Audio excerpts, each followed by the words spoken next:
Hi everyone, today we'll talk about how to fix or how to solve Pinterest QR code. To know how to fix or how to solve Pinterest QR code, you should just go to settings.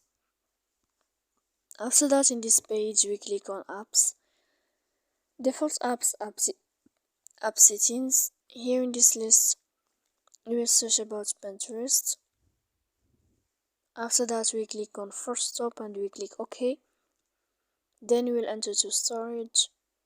Here we click clear cache, and in the end of all these steps, then you can go to Play Store. You will search about Pinterest. When you will find it, you can update your application. So please don't forget to support us by like and subscribe.